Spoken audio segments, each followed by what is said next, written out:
Imagine a perfectly sterilized utopian soldier. Right. Like, they are trained from birth to fight using this pristine, hovering technology, engaging targets from miles away with mathematically calculated precision, Huh. and they are fully supported by automated drone networks and, real-time orbital data. The absolute peak of warfare. Exactly. Now take that soldier and just strip them of their armor. Oh, man. Right. Plunge them into an eternal, unyielding twilight. Hand them a weapon they had to manually salvage from a rusted scrap heap, and tell them they have to hold the line against a horde of colossal, acid-spitting reptiles and relentless alien raiders. It's a complete nightmare scenario. It really is. You have just stepped into the grim reality of the DNOI Sept. And we are so glad you are joining us for this custom-tailored deep dive today, because the stack of notes you sent over, it completely upends everything we thought we understood about the Tau Empire. It really does. It shatters the illusion completely. Yeah. We aren't looking at a story of shiny, unbroken progress today. Our mission here is to dissect a story of gritty survival, of just agonizing isolation, and of the terrifying consequences that unfold when an incredibly advanced, highly structured society is suddenly and violently unplugged from its technological life support. Unplugged is the perfect word for it. Because when we look at the overarching lore of the Tao, we usually see a polished, forward-looking civilization, right? They're driven by this unifying philosophy of the greater good. Yeah. They are the shiny newcomers of the galaxy. But the Danoi Sept, based on these sources, they are viewed by their own people as backward, mud-stained relics. That staggering contrast is really what makes these notes so vital to unpack. We're looking at a faction that forces us to confront a very grim underlying truth about the 41st millennium. Which is saying something for this universe. Oh, absolutely. The core theme bleeding through every single one of your sources is that survival sometimes demands the complete shedding of the very advancements that define your civilization. You have to lose yourself to save yourself. Precisely. When the polished utopia shatters, when the supply lines snap and the automated systems just go dark, a society has to become something entirely alien to its original self just to endure. It's fascinating. It's a brutal case study in how a hostile environment can force a highly sophisticated culture to literally unlearn its own sophistication. Okay, let's unpack this, because to understand the sheer magnitude of their regression, I think we have to start with the baseline, right? We need to look at the immense promise this colony began with, and then analyze the actual mechanics of the severing. Right, where they started versus where they ended up. Exactly. So your notes indicate that Dianoia was settled during the Tau Empire's first sphere of expansion. And the name itself, Dianoi, translates to twin moons. Which is just beautiful. It is. It paints a very specific, almost romantic picture of their initial deployment. It really establishes a baseline of supreme, almost blinding optimism. The phrase first sphere of expansion isn't just a historical marker, right? Sure. It implies a profound psychological state across their entire empire. Like a golden age. Yes. This was the era of manifest destiny for the Tau. They were stepping out of their home system, fully galvanized by the belief that their philosophy, the greater good, was an absolute universal truth. They thought they had it all figured out. Exactly. And they believed that their technological supremacy would just effortlessly pave the way for a unified galaxy. So naming the world Twin Moons. It highlights that poetic, triumphant mindset. They were naming their new worlds like artists christening a masterpiece. They truly believed they were the invincible vanguard of a permanent golden age. But as the notes show, that golden age didn't just fade, right? It was violently decapitated. Violently. The text describes their isolation being caused by a fierce and unnatural space storm, which, that immediately makes me pause. Because the Tau are defined by their rationalism. They are the ultimate scientists. Right. They measure, they quantify, they engineer solutions for everything. So how does a hyper-rational society process an event that the source material specifically labels as unnatural? Yeah, that single word, unnatural, is doing an immense amount of heavy lifting in these notes. Because a natural storm, even a devastatingly fierce one, operates on the laws of physics. Sure. You can track it. Right. A rational society can study a natural storm. They can predict its duration, calculate its energy output, and engineer shielding to withstand it. But an unnatural space storm? In the context of this universe, it implies a complete breakdown of physical laws. It introduces a layer of profound cosmic dread. Like the universe itself is turning against them. Exactly. It suggests a phenomenon that actively defies scientific measurement. It's this incomprehensible, perhaps even malevolent barrier that simply swallows their communication relays and supply ships without a trace. That is terrifying. For a society built on the bedrock of empirical science, being trapped by something that actively mocks the scientific method is a devastating psychological blow. It fundamentally shatters their worldview before the physical deprivation even begins. I'm trying to conceptualize the sheer panic of that severing. It must have been absolute chaos. It's not just losing a communication signal. Imagine you are on one of humanity's first colony ships to Mars, right? Okay, yeah. You set up your pristine, high-tech hablock, you're looking at the stars, and suddenly Earth just stops broadcasting forever. Total silence. Yeah. And imagine a massive, highly integrated modern city losing its entire electrical grid and global supply chain simultaneously. But, and here's the critical caveat, the only people who actually know how to read the grid blueprints, the only people who understand how to restart the generators, were scheduled to arrive on a train that is now permanently derailed. Right. The knowledge is just gone. The hardware is sitting right there, but the institutional memory required to operate it has been surgically removed. That is the exact systemic failure we are looking at here, and it leads directly to the catastrophic technological regression detailed in your sources. Because the isolation didn't just keep them on the planet, right? It severed Genoi from the Empire's advanced foundries. Which is bad enough. But far more devastating than the loss of the foundries was the loss of the Earthcast. Yeah, let's talk about that. The notes make it explicitly clear that without the Earthcast, the remaining colonists were forced to regress. They lost access to their advanced tech and literally watched their knowledge base completely atrophy. Wait, I have to push back here for a second. Good. I understand losing supply lines is bad. I get that. But the Tau are completely obsessed with unity and the greater good. They are. So, are we really supposed to believe they had absolutely zero redundant systems? Did they seriously not cross-train their colonists? I mean, it seems like a massive, almost absurd oversight for an advanced empire to just lose all its engineering knowledge overnight simply because one specific group of people got cut off. I know, it seems completely absurd until you deeply analyze the absolute rigidity of the Tau societal structure. Okay, break that down for me. What's fascinating here is how the text exposes the extreme vulnerability of hyper-specialization. The Tau do not cross-train. At all. Not at all. Their society is divided into rigid castes that are both culturally and biologically specialized over generations. Biologically, too. Wow. Yes. So the fire caste only studies war. They are the soldiers.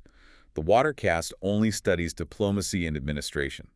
And the earth caste holds an absolute, uncontested monopoly on engineering, science, and agriculture. So they're the only ones allowed to use a wrench. Basically, yes. Yeah. They don't just build the machines, they're the only ones permitted to comprehend the underlying mathematics of the machines. Okay, so it's not that the remaining colonists just forgot how to build a pulse rifle. It's that they were literally never taught the foundational physics of how a pulse rifle works in the first place. Precisely. To the Firecast soldiers stranded on Dionoi, a functioning automated foundry is essentially a black box. Like a magic box that makes guns. Exactly. They know how to requisition weapons from it, but they have absolutely no idea how the microdrones assemble the plasma coils inside it. Oh, wow. Imagine holding a broken smartphone with no internet and literally no repair shops on the entire planet. That's exactly it. So when the foundries start throwing error codes because they lack rare earth maintenance materials from the core worlds, the soldiers can't recalibrate them. They just have to watch them die. Yeah. And when the agricultural drones suffer software corruption from the unnatural storm's interference, the administrators can't debug the code. It's just a total cascade failure. The entire technological apparatus of their utopia begins a slow, agonizing slide into obsolescence. And no one on the planet has the authorized knowledge to stop it. The day-to-day reality of that decay must have been agonizing, because it's not an instantaneous drop back to the Stone Age, right? It takes time. It's a slow bleed. It's the Firecast's commander having to make a terrifying choice when a battlesuit's primary sensor array fails. Like, do you strip the sensor array from another suit to keep this one running? Cannibalizing their own tech. Exactly. At what point do you stop trying to fix the anti-gravity repulsors and just physically bolt rusted metal plates onto the chassis? I mean, the notes say they had to rely on salvaging, repairing, and creating from scratch. And we really must consider the generational trauma embedded in that process of salvaging. Generational trauma, yeah. Because the first generation trapped in the storm likely spent their entire lives frantically trying to document whatever fragmented technical knowledge they could remember. Just desperately writing things down. Right, but failing to reverse engineer their own bleeding-edge technology. Yeah. By the second generation, those pristine automated foundries are dead, silent monuments. Just big metal rocks. Yeah, and by the third generation, they are actively tearing panels off those silent foundries just to forge crude, low-tech kinetic weapons. Banging metal together. They are living in the crumbling ruins of their ancestors' supremacy. They know they were once capable of commanding the stars, but their current reality is reduced to desperately maintaining a handful of deteriorating energy weapons while fighting in the mud. Which brings us to the mud itself. Because look, losing your technology is one thing. If you were stranded on a lush, peaceful garden world, you can adapt to an agrarian lifestyle. Sure, you become farmers. Right. You learn to farm, you build some wooden structures, and you live a quiet, simple life. But the downer regression didn't happen in a vacuum. It happened in an active crucible. A literal nightmare world. Yeah. The notes detail the planetary mechanics of Dionoi, stating that it is a tidally locked world. And the environmental reality of a tidally locked world fundamentally dictates the psychology of everything living on it. Break down the science of that for us really quick. So in planetary physics, a tidally locked world has one hemisphere permanently facing its star. So that side is just a scorched, boiling wasteland. Right. And the other hemisphere is permanently facing the void of space. So it's a frozen, dead zone. No middle ground. Well, the only habitable region is the Terminator line, which is this narrow ribbon of land caught between the two extremes. Okay, so they're living on this tiny sliver of livable real estate. Yes, but your notes highlight a specific brutal twist regarding Dionoi's specific orbital mechanics. Right, the twin moons, the very things they named the planet after. Yes. The complex gravitational interactions and eclipsing patterns created by those twin moons mean that the habitable zone of Dionoi is not just a standard twilight zone. What is it then? It is subjected to a constant, never-ending dusk. Oh, that's awful. They are denied the psychological reset of a day-night cycle. They are permanently trapped in the eerie, disorienting gray area of a world where the sun neither truly rises nor sets. The sensory deprivation of that alone would drive a person completely mad, just that constant gray. It creates an atmosphere of perpetual unease. But they weren't just sitting in the dark contemplating their lost foundries, were they? I mean, it's like getting stranded on a desert island, realizing you've forgotten how to make fire, and then noticing the island is completely overrun with Jurassic Park-style colossal reptiles. Very apt comparison. The notes explicitly state that these early colonists, armed with failing salvaged weapons, had to fight off colossal reptilian beasts that were native to the planet. Huge local apex predators. And as if that weren't enough, they also suffered and continue to suffer frequent, brutal invasions by the orcs. We really need to analyze the tactical nightmare of that specific combination. Yes, please do. Because the Tau military doctrine relies entirely on long-range engagement. Keep the enemy as far away as possible. Exactly. They use advanced sensors to identify targets from miles away and heavy pulse weaponry to eliminate those targets before they ever reach friendly lines. But on Janoi... On Dionoi, the sensors are dead. The long-range pulse rifles lack the power packs to function at full capacity, and they are fighting in perpetual twilight, meaning their natural visibility is severely compromised. And they are fighting orcs. I mean, for those tuning into this specific lore, orcs aren't just disorganized raiders. No, they are a biological weapon. They are a relentless, biologically engineered tide of aggression. They thrive on brutal, close-quarters melee combat. The complete opposite of the Tau. Right, so you have a Tau military force that is culturally terrified of hand-to-hand combat, stripped of the technology that keeps enemies at a distance, plunged into a dark environment, and forced to fight literal monsters and hyper-aggressive alien invaders who excel in the exact conditions the Tau are currently trapped in. The sheer attrition rate must have been apocalyptic. Just staggering losses. Absolutely.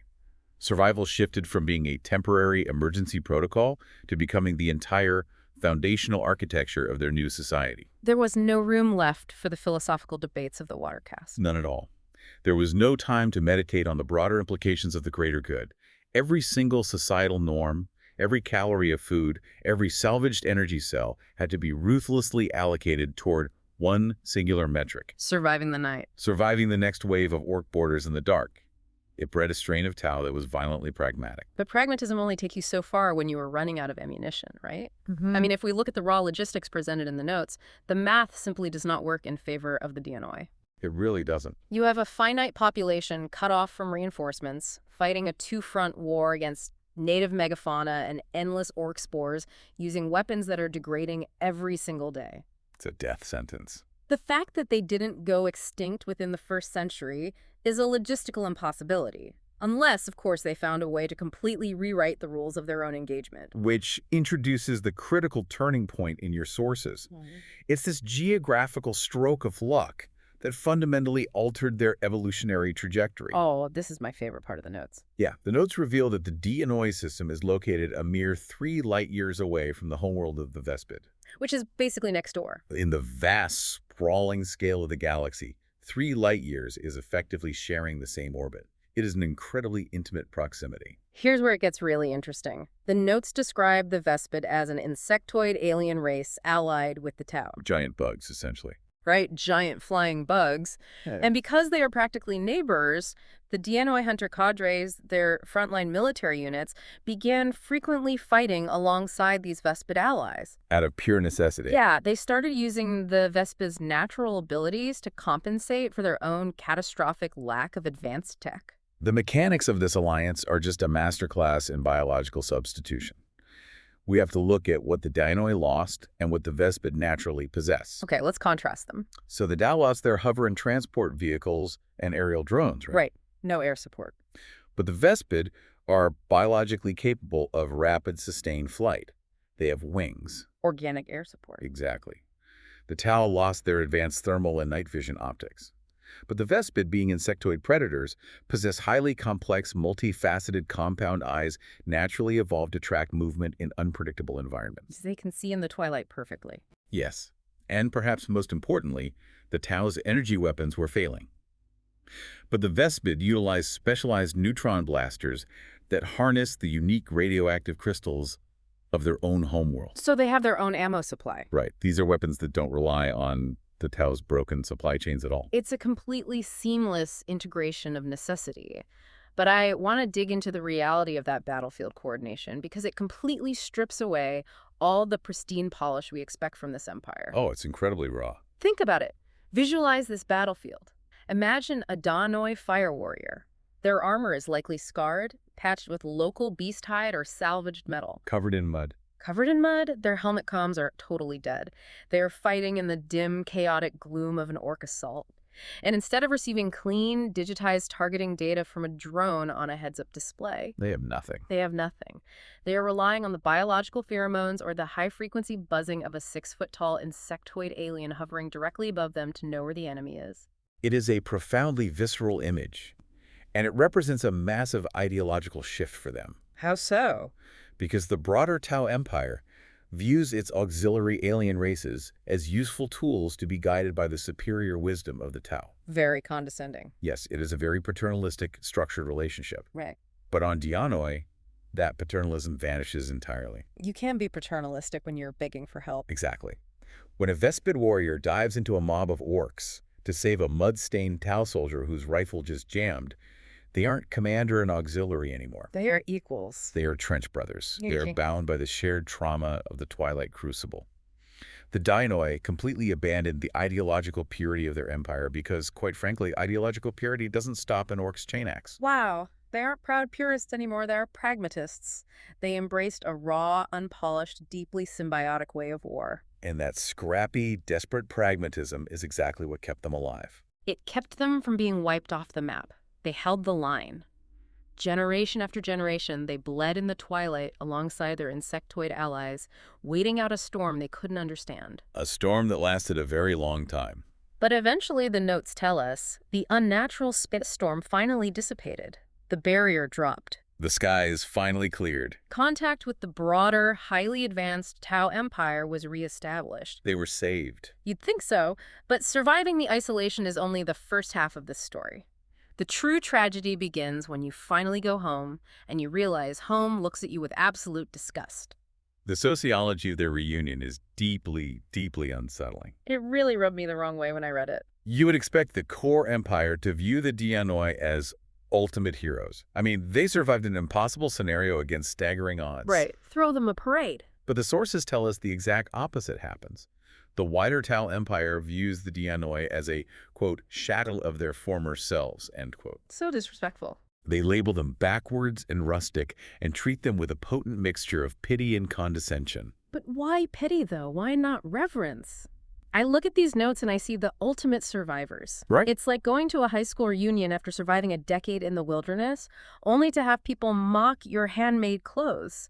Why does the core empire look at a veteran who fought off colossal reptiles with a scavenged rifle and think, oh, you poor pathetic creature? Because acknowledging the Dianoi's strength requires the core empire to acknowledge its own fragility. Oh, that's deep. Explain that. Well, the core empire has spent centuries continuing its uninterrupted march of technological progress, right?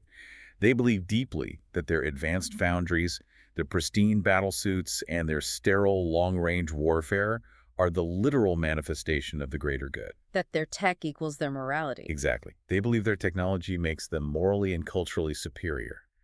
So when they look at the Dianoi, they don't see survival. They see regression. They see what they could become. Yes.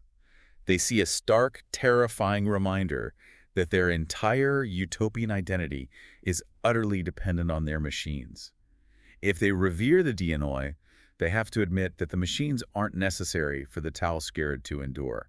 And that thought is absolute anathema to the core worlds. They need the Dianoi to be pathetic to validate their own comfort. It's a vicious psychological defense mechanism. And this deep-seated disconnect is literally woven into the clothes the Dianoi wear.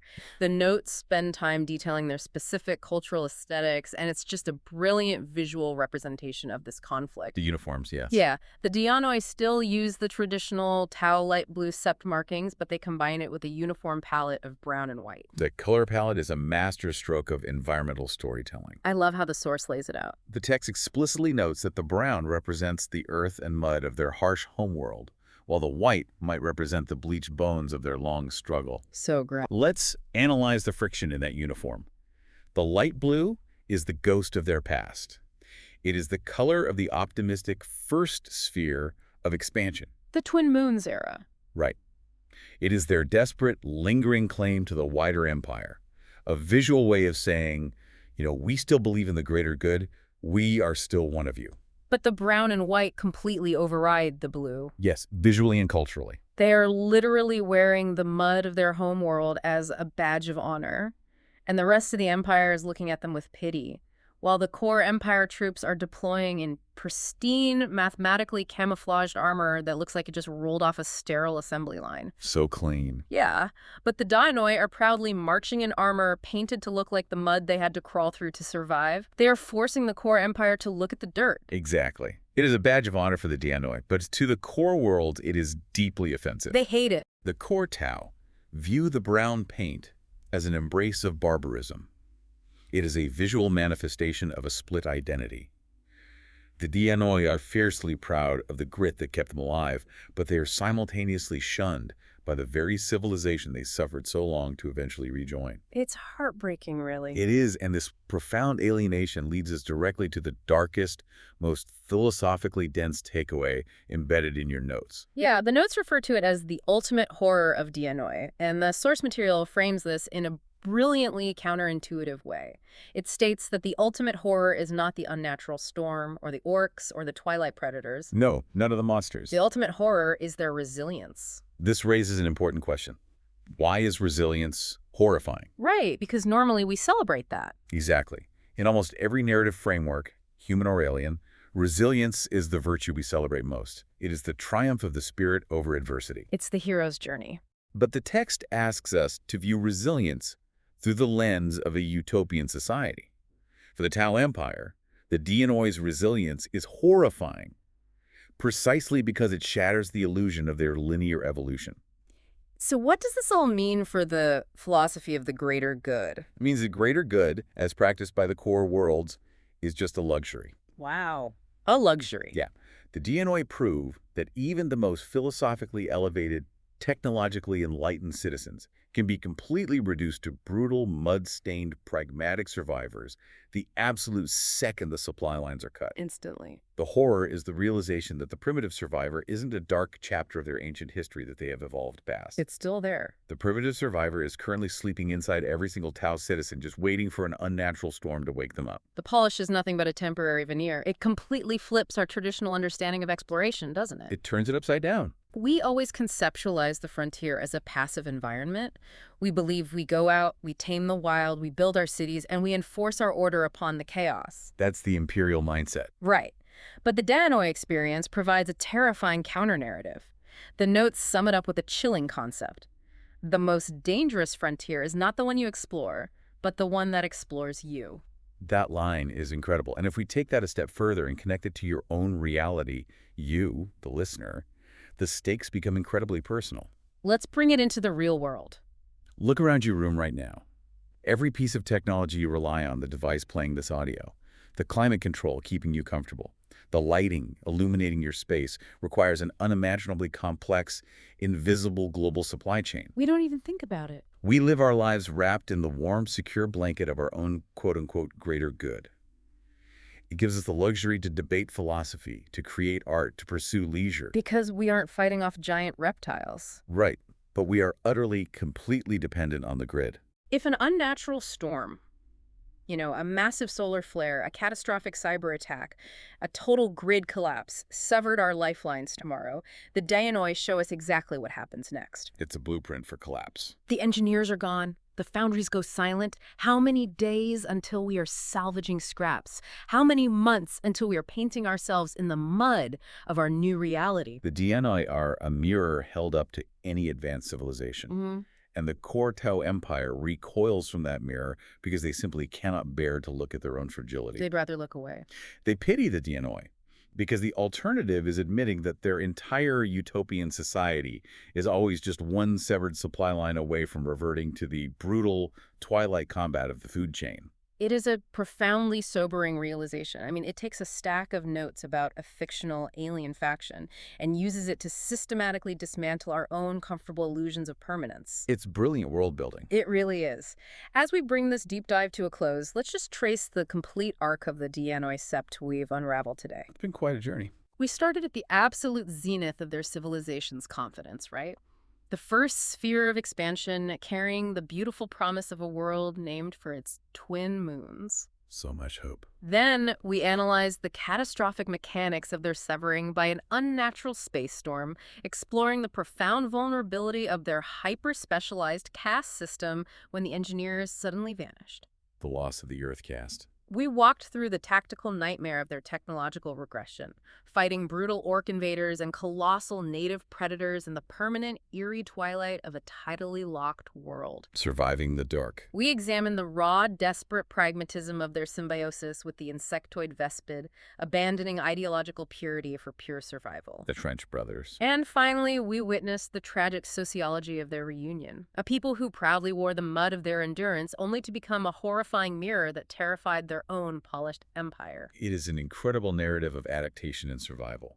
But as we finish our analysis, I want to leave you with one final, lingering implication to explore on your own. Ooh, I like these. What do you have? It's a thought that builds on the very foundation of the Danois' trauma. We have spent this entire time analyzing how the Danois were forced to regress, how they lost their pristine technology and had to adapt to a brutal, low-tech existence just to survive the orcs and the beasts. Right. But consider the inverse scenario. Okay.